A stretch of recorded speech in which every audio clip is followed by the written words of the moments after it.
Okay. Are you ready? Probably not. Me neither.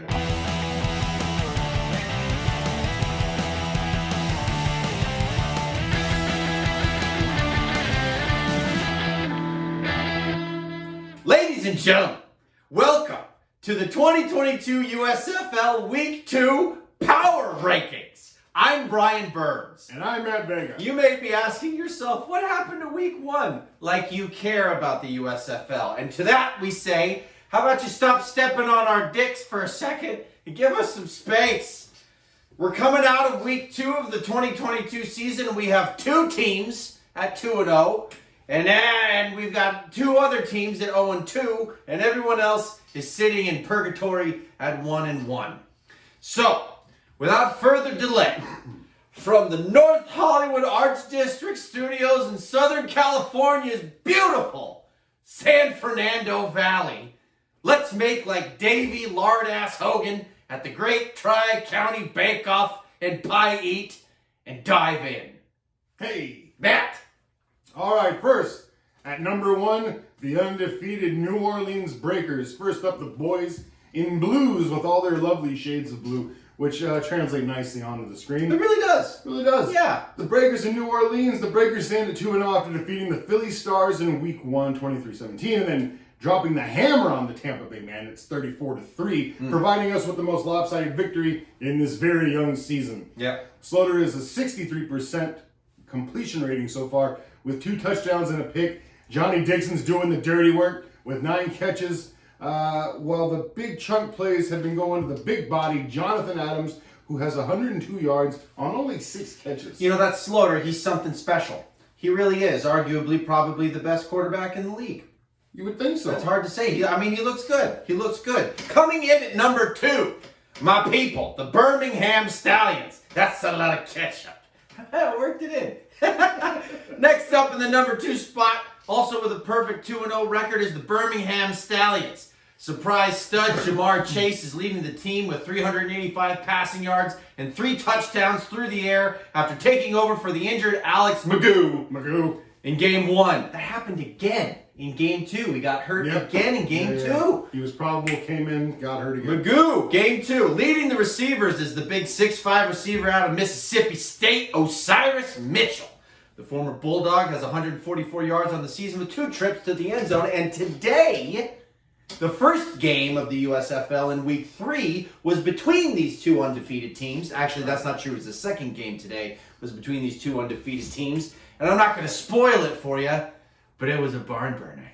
And I will say this, in addition to being the big receivers who make the big plays, these 6'5 big guys out there, they're pushing DBs around, getting really good blocking. Yeah. For the screen plays and for the the quick bubble routes that they do. Yeah. They're being really effective. You know what? Yeah. I mean, speaking of effectiveness, I think it's becoming much more clear who's capable and who's not, but also the good is becoming very good. Oh, yeah. Because they didn't have a preseason. They didn't have a lot of time to iron out all the wrinkles. But the teams are really starting to gel in this Week 3, and it's good football. Yeah, it's and really the good cream football. is definitely rising to the top very quickly. Yeah, you can still definitely appreciate that talent. Yeah, absolutely. Yeah. All right, number 3, right?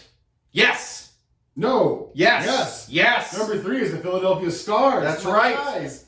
Leading the 4-pack of 1-1 teams are those bright red and even brighter yellow Stars of Philly. League passing leader. Nothing shines brighter than the Stars of Philadelphia. That's absolutely right. You got to get through the smog. You have to get a good 20, 30,000 feet up before you can see them. It's got to be very late at night on a very sweaty jog in the middle of the train yard. But you can see them. You can see them. League passing leader Bryan Scott's spreading the ball around, putting up 474 yards through the air along with 4 touchdowns.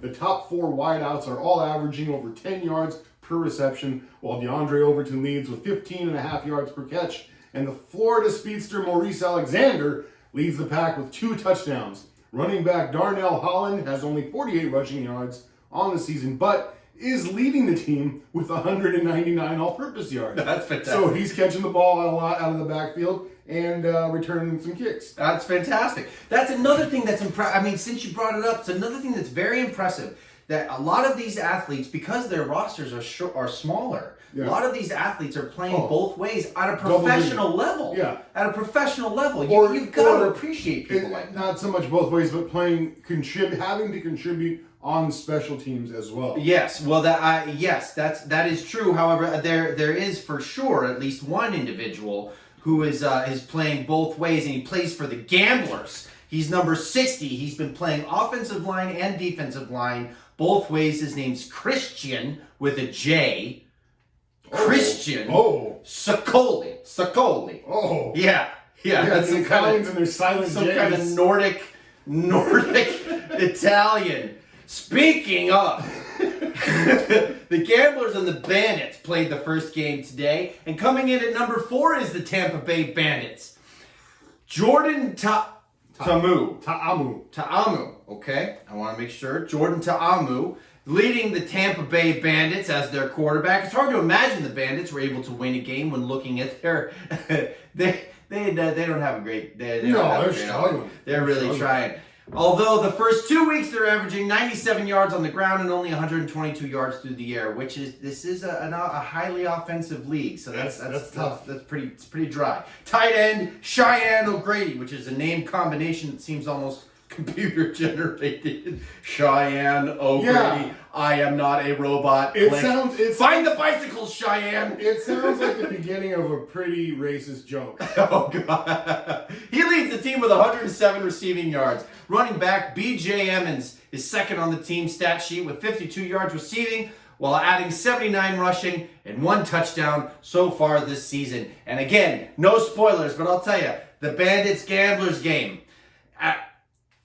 Bandits have turned it around. The offense is exciting to watch. A lot of offense in that first quarter, right out of the gate. A lot of things are going to be adjusting. There was some good running going on. That's right. All right. At number 5, another one of the 1-1 teams. Coming in at number 5 is the Jersey Generals. And that sounds like an insurance company. QB Luis Perez has only been able to muster 240 yards in passing with 2 touchdowns, while backup Diondre Johnson has seen time and contributed 107 yards of his own to go along with a team-leading 125 rushing yards. So they're doing quarterback by committee over in New Jersey, or it's all in Alabama, but still. Big unit Randy Satterfield leads the club with 103 yards and the team's sole receiving touchdown as of week 2. Did you do that on purpose? Did you, because his name's Randy, did you call him a big unit because of Randy Johnson? He's a big man. He's like 6'4", 230. I mean, he's a whole football player. I love that. We pull from all wells. We sure do. Number 6, the Houston Gamblers. The final 1-1 team on our power rankings. The best uniform with the worst mascot. I happen to be very proud of their kit this week. Absolutely. With the pewter and the ring. God, they look good. And that super original mascot thing. Telling us, yes, you never know what they're going to do. Clayton Thorson has 214 yards passing thus far, yet has managed 3 passing touchdowns. And the big man, 6'2", 235 running back, Mark Thompson. Fun is white bread. Has been racking up 163 yards on the ground for the Gamblers, but has yet to reach the end zone through week 2. Houston's been hanging in there with a strong defense led by the tackling machine out of Stetson College, Donald Payne. He wears the hat on the field, too. I bet he does with a name like Payne. I'm glad he's a linebacker. He's already tallied 34 tackles. And the strong, sure leg of kicker, Nick Vogel, who's 4 and 5 on the field. Who's 4 and 5 on field goals with 13 points on the season.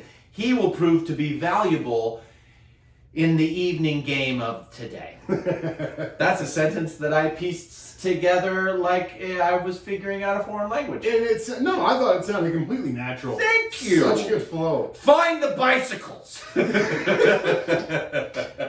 All right, number 7. The Michigan Panthers coming in at number 7.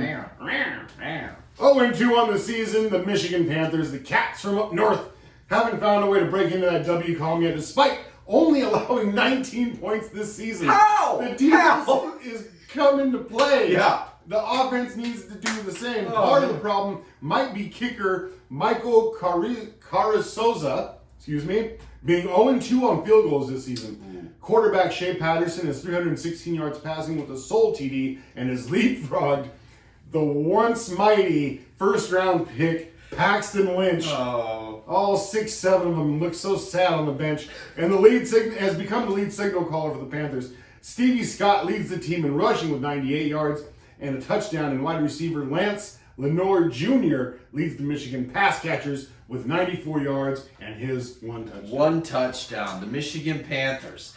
Number 8, coming in the caboose. The worst team in all of padded professional football.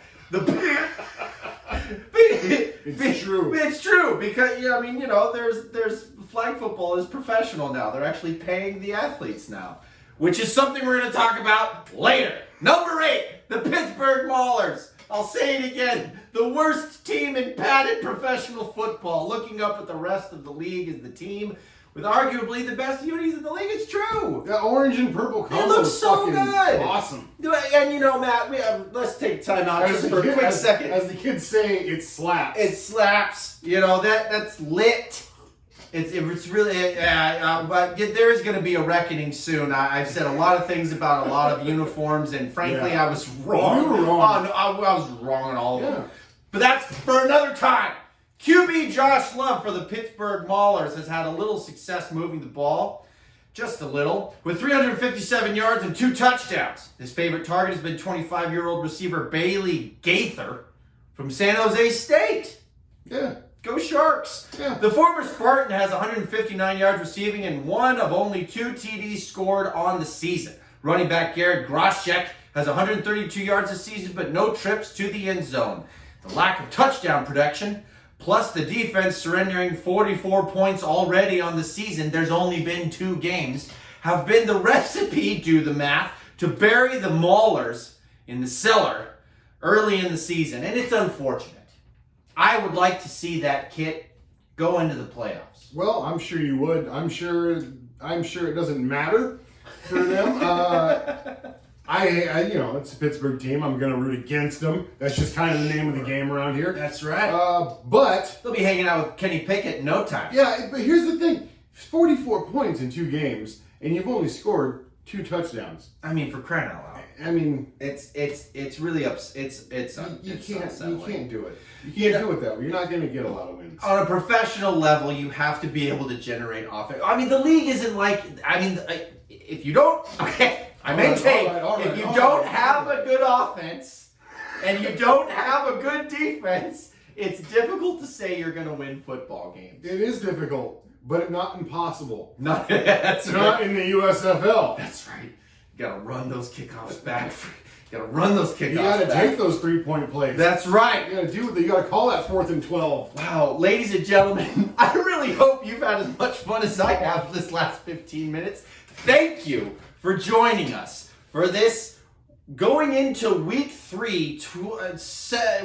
2 review of the 2022 season of the US Football League. Thank you again from NoHo Studios in North Hollywood, Arts District, San Fernando, Southern California. Those places. Beautiful. Yep. San Fernando Valley. That's us. Out here in the valley. That's right. 30 days away from sweating our tits off. That's right. Not even that far out. There's a karaoke party happening in the background. I'm Bryan Burns. And I'm still Matt Vega. In the meantime, take care of yourselves. Be kind to each other. We'll see you next week.